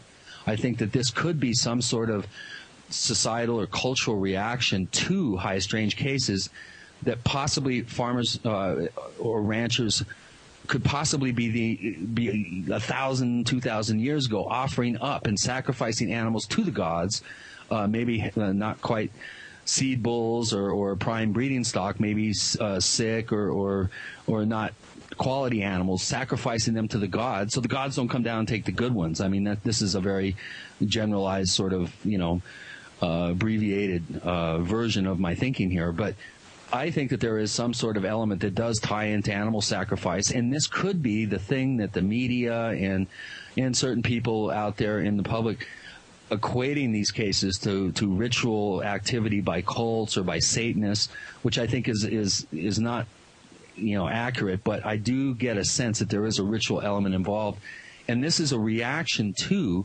high strange cases that the very knowledgeable rancher or farmer cannot explain away. So this is, I'll put this one out to the group there. What do you guys think?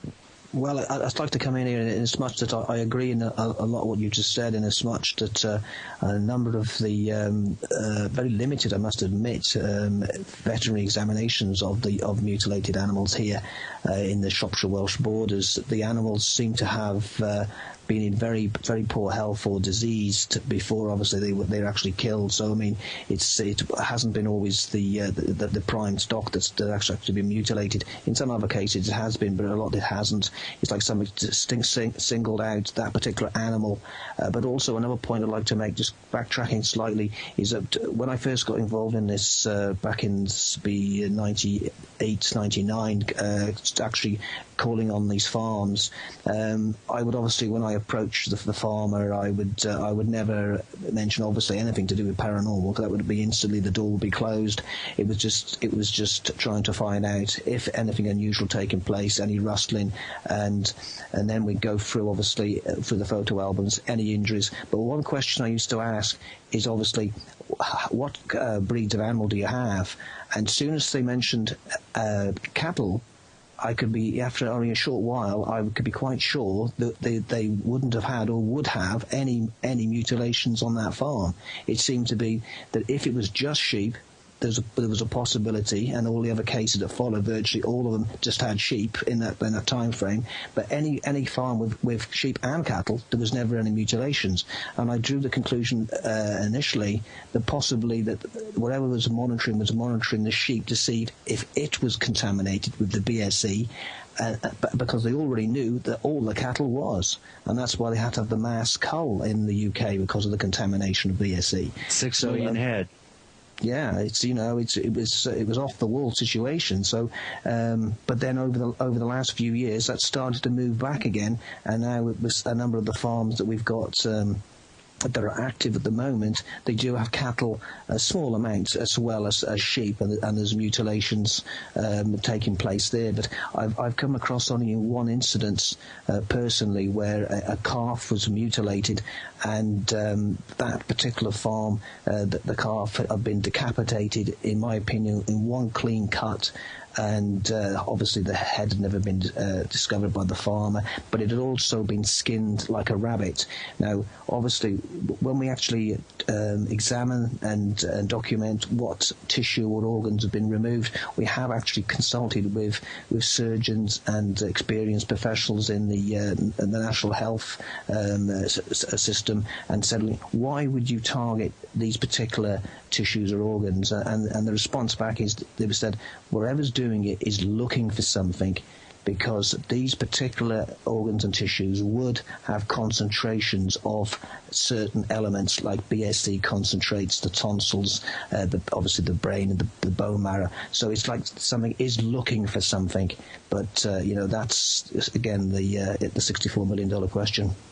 Right, and these organs, these soft tissue organs, are the fastest regenerating organs in livestock or mammals, and also harbor the most recent vestiges of environmental pollutants are found in the soft tissue organs, which I think is a very important clue that's often overlooked, I think, in the research and investigative field.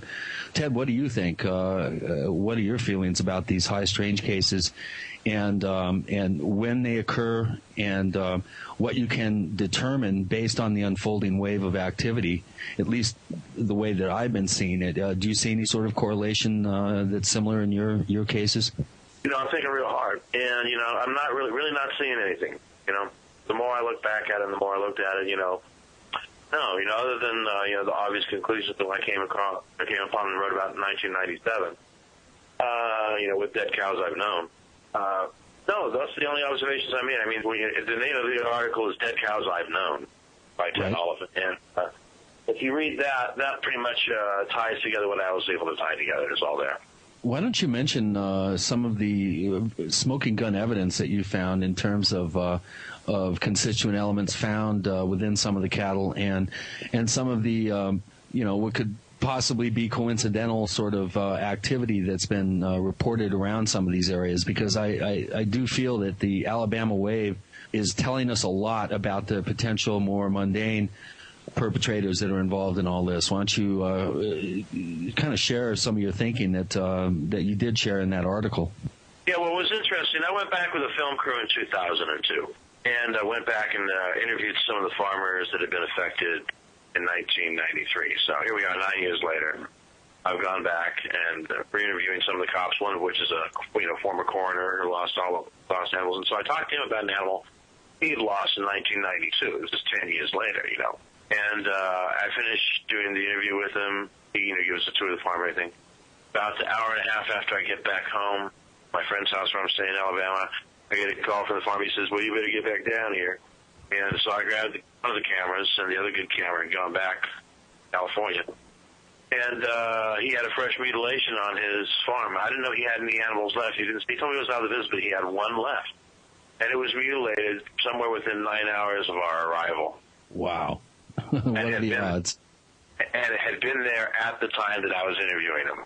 Wow. It was almost as if it had been provided for me. Wow. How about you, Phil? Have you ever had a case like that? Well, yes, this is funny you say that because it's so I'd say unbelievable at times, but it would seem at times that there's some unknown intelligence at times that it's orchestrating the most, I call it micromanagement. That's even the smallest events. I mean, one of the most micromanagement. That means that Apple's Steve Jobs is responsible, ladies and gentlemen, for animal mutilations. You heard it first on the Paracast. I'm sure you just increased the stock value when you said that. Right. Well, Apple was within $50 billion of Microsoft's market cap as of last week or the week before we're taping this recording, before we're doing the show. So it's very possible that that will be the thing that makes Apple more popular than Microsoft in terms of market cap. There it is. You heard it first. Like it. Well, here's one for you. I love the incredible case that Colm Kelleher and George Knapp spelled out in the book Hunt for the Skinwalker, where the Terry and Gwen Sherman were out checking their herd, 1 o'clock in the afternoon, beautiful day, walk through the pasture. They walk by a mother and her calf. They go about 200-300 yards past the calf, check the rest of the herd, turn around, and come back within a matter of minutes. They came back and they noticed that the calf had been horribly mutilated while they were in the pasture. They heard nothing. They saw nothing. They had a crack team of scientists on site within hours. They did a complete necropsy on the animal, what was left of it, with the help of a veterinary pathologist, if I remember correctly. I have had cases where I had a rancher who lost 49 head back in 75 within 2 weeks. It got so bad that they did a complete stakeout with ranchers and deputies and a sheriff. They staked out the herd all night. Nothing happened. They went ahead and went down. They took the 10, 12-minute ride into town to the sheriff's office.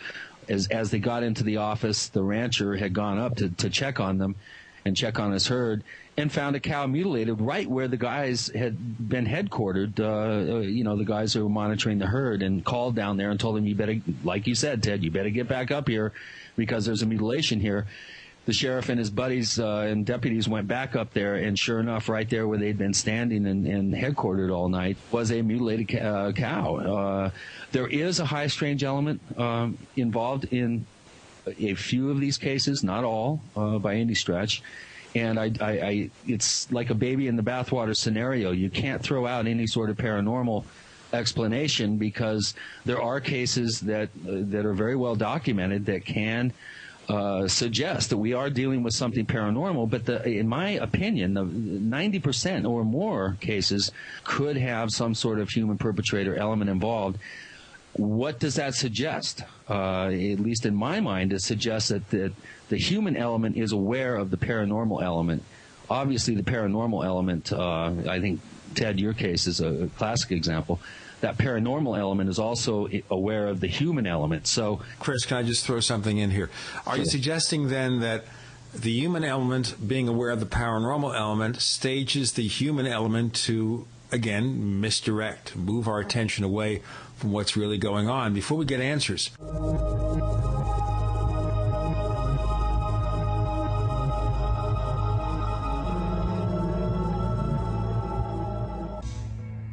is there a secret UFO agenda?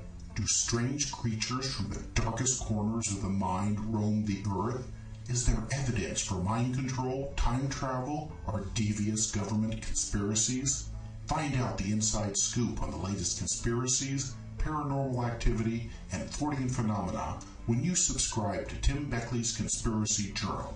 It's jam-packed with stories, special book and DVD promotions, and the best news, it's absolutely free, sent right to your mailbox. Plus, a bonus free email newsletter sent out every Friday. Simply send an email with your name and address to MrUFO@webtv.net. That's MrUFO@webtv.net. Find out what they don't want you to know.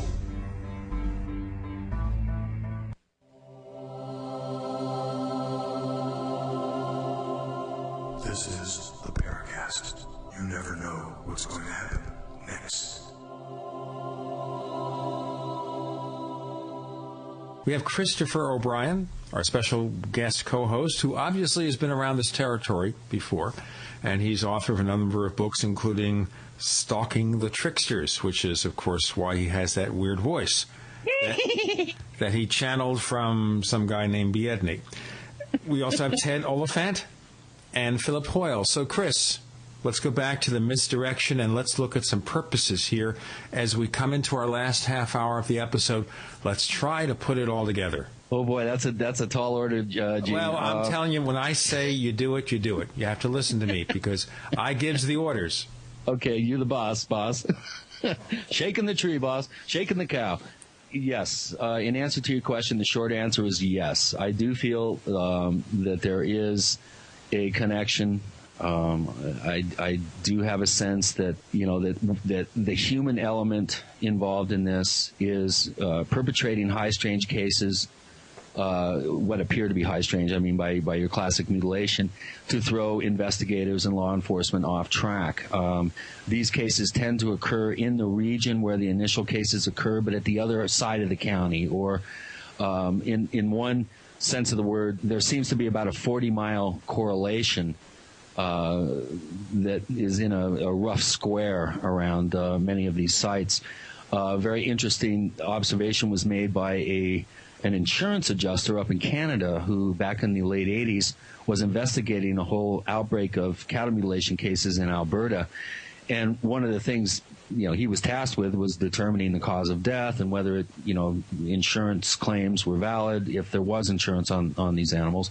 And one of the things that he noticed was that there seems to be a 40-mile correlation, roughly in a square, and you'd have a case occur at ground zero, and then 40 miles away would be another case, and then 40 miles away from that case would be another case, and then back almost in a square pattern, he noticed that there was this interesting correlation.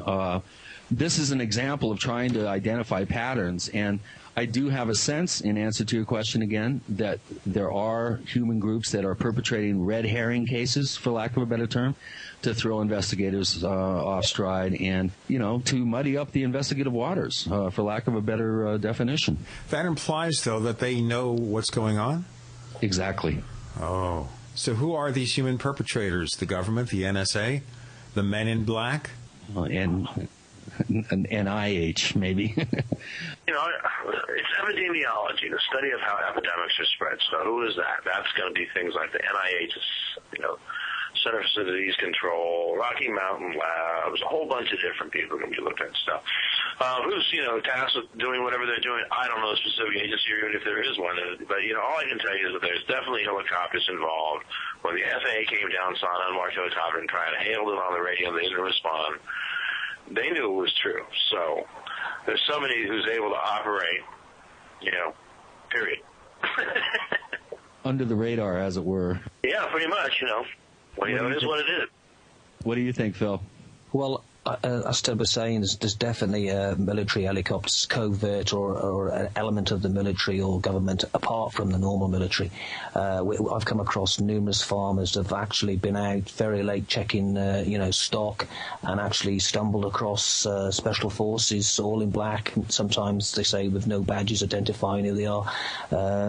Actually on their land, helicopters landed, and they've come up with stories that in one particular incident, the crew said that they'd been on exercise and they dropped some night vision equipment and they were looking for it and stuff like this.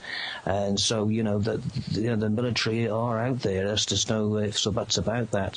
On the other side of the coin, in one high strangeness case where there was military presence and also ground markings that were totally unusual that we couldn't identify.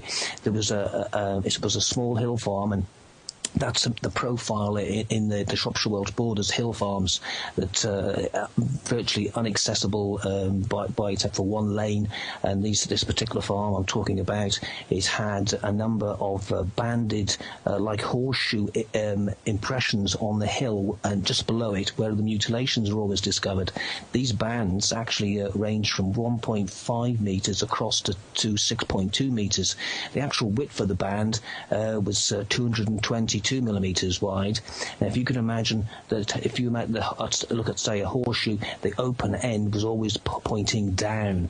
Now, when we had an examination of the soil and grass within the band, it was literally baked like concrete. I nearly broke the trowel trying to take samples. The analysis determined that it had been baked so hard by an unknown energy that it was like ceramic, but it was also water resistant and repellent to any water substance.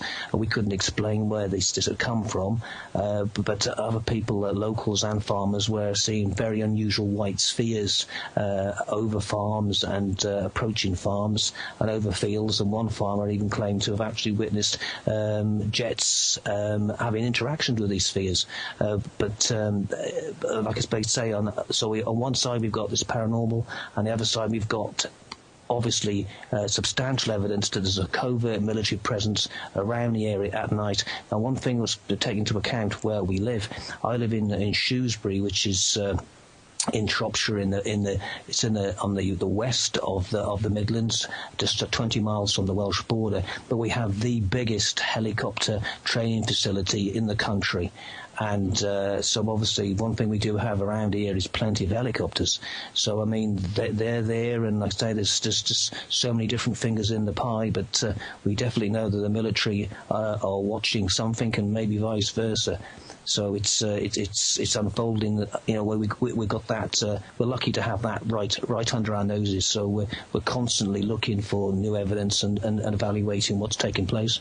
Well, another thing that should be brought up is the sheer number of helicopter reports that have been filed and documented in and around mutilation sites. As of 1998, we had 300 helicopter sightings that have been reported in conjunction with mutilation sites.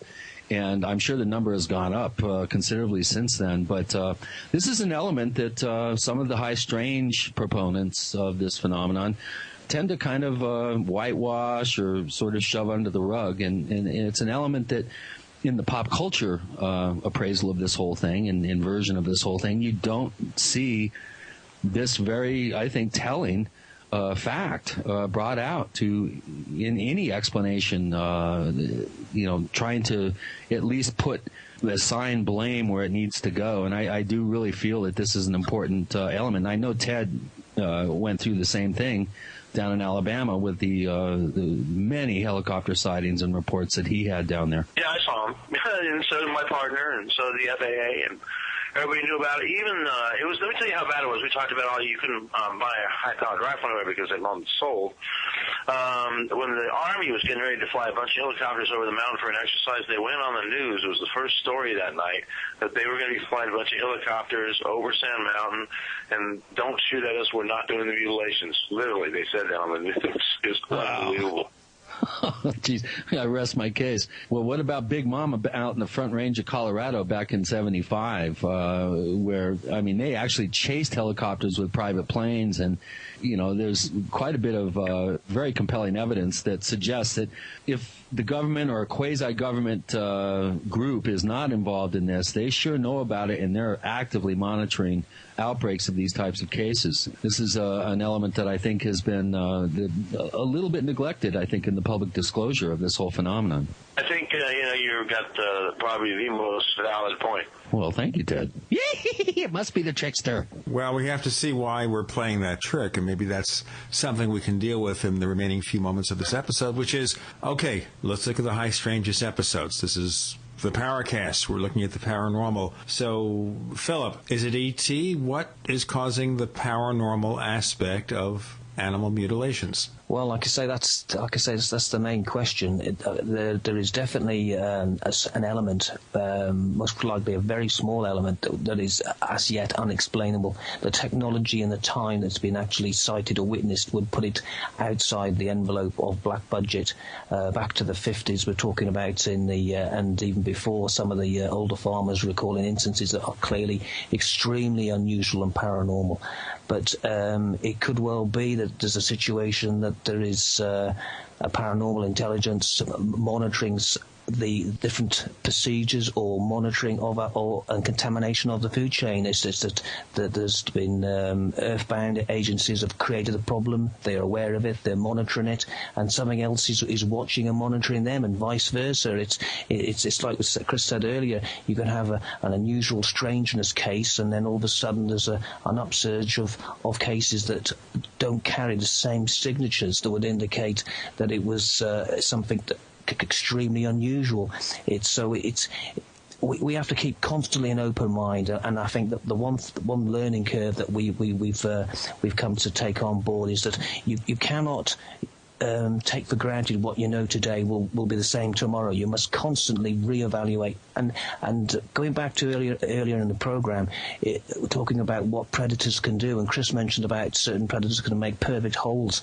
I've said to a number of colleagues and people associated with this subject, when we first started off, we have this photo album graphically showing all the injuries. I said, as we actually go through the learning curve and understanding what animals can do, we might have to delete a lot of these from the profile, because we will find out as much about animals as about the mutilation phenomena. Because the bottom line is simple. Ted and Chris are the people who have been really the trailblazers, really the pioneers writing the book on this. We're following on their work, so we're constantly having to reevaluate, to look, to learn, and take on board every possibility and delete things that don't fit the puzzle. So it's exciting and puzzling, but it's something that will, I think, eventually be understood.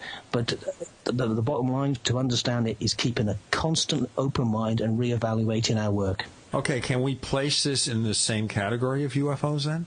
Is it something that is connected with the UFO phenomenon, or what? Yes. I can firmly say yes. I've had enough cases that have had reports of landed objects, of unconventional non-ballistic craft that have been seen in and around mutilation sites, sometimes even during cases. But I can also say that there have been helicopters that have been described in the same manner.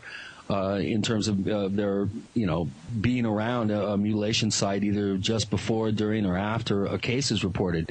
One of the things, though, that, and this kind of reminds me of something I wanted to bring up earlier that's always puzzled me, is I have combed through the records of all the major researchers, all the documented reports I could get my hand on, and I have yet to come up with a case of a mutilation in a Brahma, bull, or cow. Now, of course, Brahma cattle are considered good in India, and I have yet to come up with a mutilation case in India where cattle are considered sacred, where you are obliged by religious law to allow a cow to walk into your house if it wants to. They have nursing homes in India for cattle. Wait a minute. This is getting raunchy. Nursing homes for cattle. Yeah. There are hospices for cattle in India, but I have yet to find a case of a Brahma bull or a Brahma cow that has been mutilated anywhere. And I'm still trying to deal with the hospices for cattle, because do they have health insurance too? Because, here in America, it's health insurance. They do. It's called the Vedic tradition. It is? They don't have to do mutilations in India because cows never become part of the food chain. Exactly. Well, that answers a lot. Interesting observation, Chris. Very interesting. A little clue for y'all. I challenge any of you Paracasters out there to find me one documented case of a Indian/Brahma cow or bull or steer, for that matter, that has been mutilated. You never eat tandoori steer.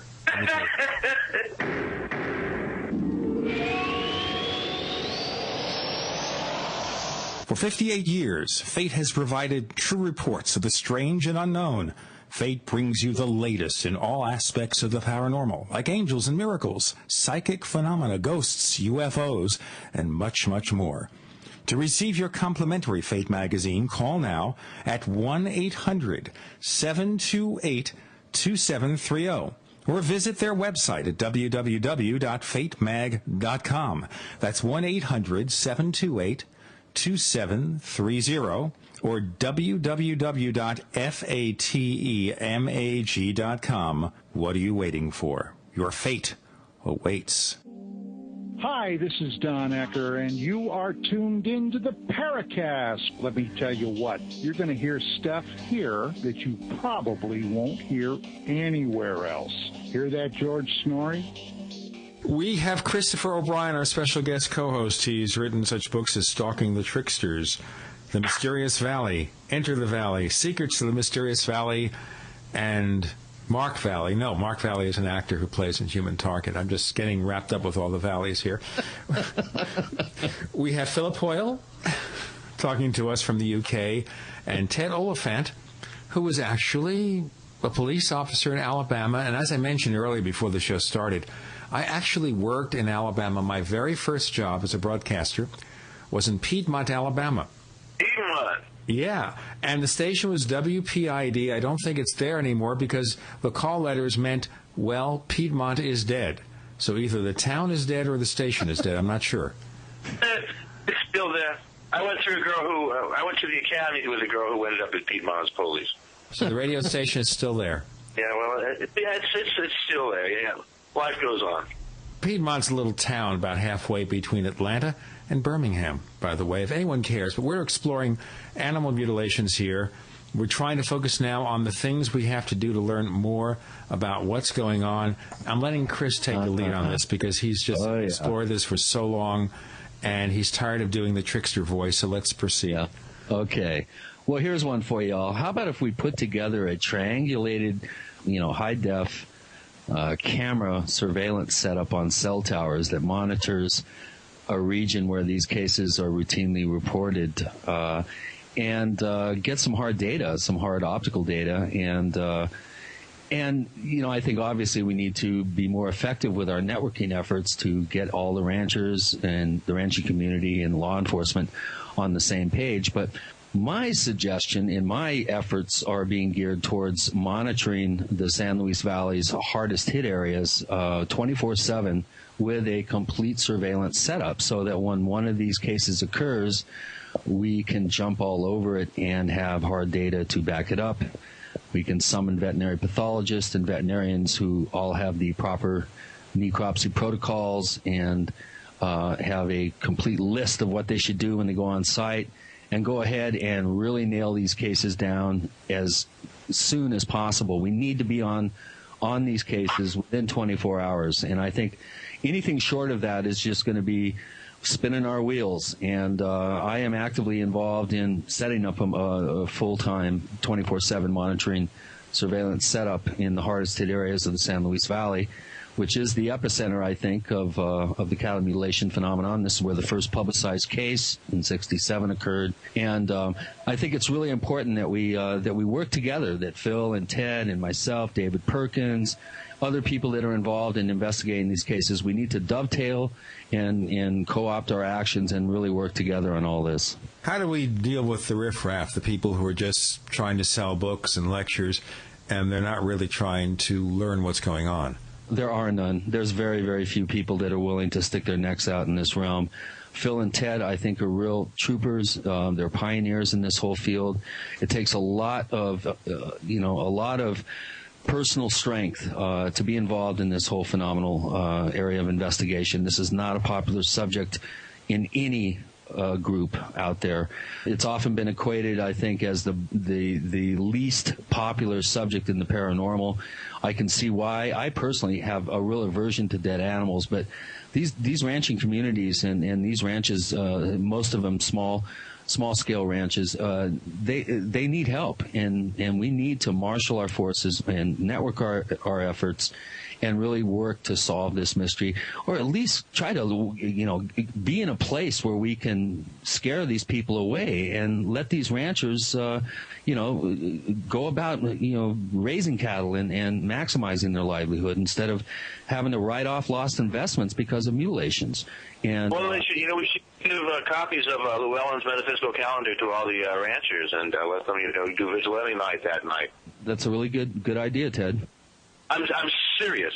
I am too. I think that any type of heads up that we can come up with to supply these ranchers, any sort of patterning that we can identify, or anything that's going to help these guys be extra vigilant when they need to be, I think is important. I think I'm not discounting your idea at all. I think it's a good one. Yeah, and, it'll be interesting to see if they happen anyway. What about dealing with the media? The media is going to try to turn this into one huge joke.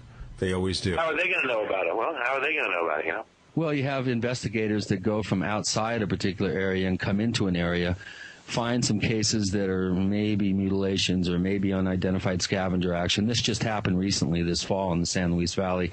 We had an outside investigator that came down, poked his nose around, found some cases that were equivocal, and then the first thing he did was call every media source that he could and reported these things to newspapers and stuff, and it went viral. It went around the world. And we have examples of amateur investigators. I mean, all of us are amateur investigators. I mean, when it comes down to it, none of us are veterinary pathologists.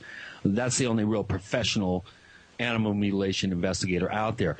However, myself and Ted and Philip have been around these cases enough. We've done the research. We've caught up on the learning curve on what to look for. The first thing that I look for is cut hair follicles. If there is an animal that has an incision and there's a long straight line, let's say, from a half an inch larger of cut hair follicles, there's no predator or scavenger on the planet that can duplicate that. So that to me is my litmus test for a high strange case. If there's cut hair follicles, that is a high strange case that deserves investigation. And there are other amateur investigators out there that don't have this particular experience. They don't have the number of cases under their belt to be able to go out and effectively look at a case as an amateur and determine whether it deserves to be investigated or not. And the last thing you should do is go out and trumpet, mystery mongering to the media. That to me is anathema to any sort of solution. Phil, what's your feeling about that? How's the media treat this in the UK? Well, the media is, and the whole attitude to the UFO phenomena, for instance, animal mutilations, everything in this country is so far behind America. I mean, I had a conversation with a reporter only a few weeks ago regarding the mutilation phenomena, and I explained it to this lady graphically, and I sent images, and she said, well, if this is going on, why doesn't she know about it? And I said, well, you're part of the media and you're part of the problem because you're not the ones reporting it. I said, I know it's an unsavory subject, but at the end of the day, this could affect everybody's lives, because if there's a contamination of the food chain, obviously we're the people that are consuming these animals, and it could affect us personally and our families and future generations. We need to understand exactly why it's been done and by whom, and, because we should be given the choice whether to make a decision, should we eat these animals? So, I mean, there's a lot of ignorance, but there's also there's this stigma that Chris talked about, and obviously, if you have people coming in making off-the-cuff remarks or statements when they don't really know or understand how complex this phenomenon is, it could be very detrimental to us and to our investigations in this country, and the same be in America. So responsibility and is the main player. You must take responsibility for your actions and what you do, and you can't just be an amateur and investigate for a few minutes and then make a mess and walk away. So, I mean, at the end of the day, we're looking at everything, as we said before. We need constantly to try and take on board new information, new knowledge. We're not experts, and we're trying to recruit them. I wrote to over 65 vets, and I asked, obviously, for cooperation, or even for these people to look at the evidence, and I received not one single reply. Ouch. And so I even included a stamped address envelope. I even said I would supply a free video or DVD, but there was no response. So, I mean, it's very difficult to get any sort of cooperation from professionals. But we will continue to try this and slowly push the boundaries and make awareness to the farmers and to the general public. Okay, so that's the big difficulty here. You don't really have medical professionals who can do the forensics. No, that's right. It's not totally true. I mean, I do know of a number of vets in the San Luis Valley that have seen enough of these cases to know that there's something real behind this. So that's not totally true. I think in Philip's case, I think, like he said, that they're behind the times up there, and there is a giggle factor that has overwhelmed the mystery there. I think in hard-hit places like the San Luis Valley, and I think Ted would probably agree down in Alabama in the late 90s, that there were professionals that were willing to get involved, maybe not on the record, but at least willing to do the tests. Diagnostic labs that were at least willing to. That's right. We got a lot of technical help from university people. Yeah, and I was working with John King from the the New York Veterinary College at Cornell.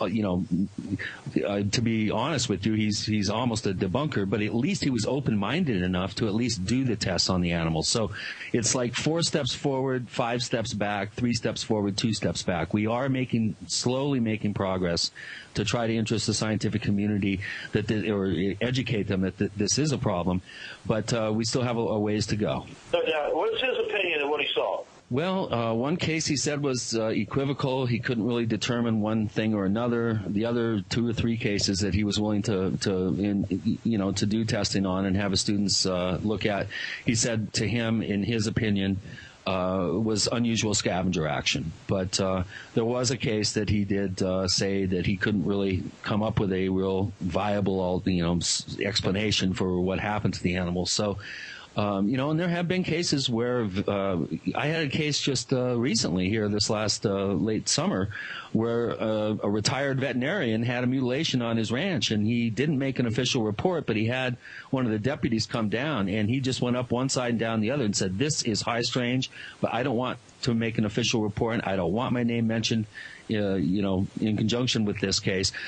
But he warned the deputy that somebody came and did this to my cow, or something came and did this to my cow, and he just wanted to put him on notice to keep his eyes open. So I think as these cases slowly continue down through time, we're going to get more and more respect from the scientific community, and we're going to see the powers of diagnostic veterinary pathology and forensic science brought to bear on this whole question. I think the National Institute of Discovery Sciences, George Onett, Colm Kelleher, microbiologists, these types of people, we need more efforts like this to really get to the bottom of this whole thing. Philip Hoyle, where can we find more of the things that you do? Well, I mean, our website is the main place to actually access, which is, like I said, it's the apfu.org, and that gives a very comprehensive overview of our cases and what we're trying to do, and obviously the website's in its early stages. We're constantly looking to gain funding and equipment and to expand our operations to find the answers. That's our objective. Wherever the answer is, we are looking for it, and we will constantly to expand those boundaries. But just coming back to the bizarreness of the whole phenomena, we have one case that, and it's not alone to it. In one case that one person found a number of owls that were actually in a straight line and all have been dissected. And you're thinking, well, why would anybody want to do this? But it's not. We've had rabbits and other small rodents as well. So I mean, the whole thing is complex. It's unfolding, but we have to constantly look for every area of the spectrum to find answers. Because I feel strongly that whatever's taking place, we need the answers for everybody's our futures and our children's futures. If there's a contamination, we must find out what it is and try and eliminate it from the food chain. Ted Oliphant, some final words and where to get hold of you? I just want to thank Phil Hoyle for picking up the torch and running with it. Nobody else is really, besides Chris O'Brien, there's really nobody else really out there doing that right. And he's doing a great job out there. I encourage everybody to go check out their site. One of the best investigators for a long time, and I'm just glad that he's out there doing it now. I'm glad that Chris O'Brien's been out there doing it forever. Other people like Dave Perkins and have been working on this for a long time, and I'm just glad that they're out there still doing it. And thanks for having me on the show. I thought it was a great show. And we check your site over at MySpace? Yeah, myspace.com/New Orleans Photography. One word. And lots of photographs, lots of writing, lots of fun stuff up there. Come on, see me, and thanks again for having me on the show. I liked it a lot. Chris O'Brien, you have a successor to Stalking the Tricksters? Oh, boy, I'm not sure about that. I might have to stay away from the old trickster thing. I've opened myself up to to quite a kettle of fish with that whole theory. But, again, if anybody's interested in my work, my complete database is online. It's OurStrangePlanet.com. We do live in a strange planet. It's our strange planet. So if you're interested in the hundreds and hundreds of UFO sightings and dozens and dozens of mutilation cases, all the information is up there online. And I do urge everybody to network with each other, become educated about this, and always keep your eyes open. But when they tell you to keep your eyes to the sky, make sure you also have an ear to the ground. I should mention that connection, by the way. The book by the late Mac Tonys, The Crypto-Terrestrials, from Anomalous Press, the book is out. It is a terrific book, a very short book, about 128 pages. Anybody can read it in 3 hours, and I recommend it to everyone, and this will be the subject of a future Paracast session. Next week, we'll have Paul Kimball as our guest host. Our guest will be Michael McDonald, a Canadian filmmaker who's made a number of excellent documentaries on UFOs and the paranormal. Once again, a thank you to Ted Oliphant, Philip Hoyle, and our favorite trickster himself, Christopher O'Brien, for being our guest host this week. Thanks for joining us on the Paracast. You did a great job, Gene. Thanks a lot, Phil and Ted, man. Yeah, thank you, mate. Thank you. Thank you. Thank you.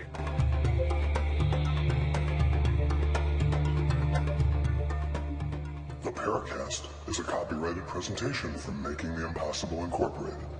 Tune in next week for a new adventure in The Paracast.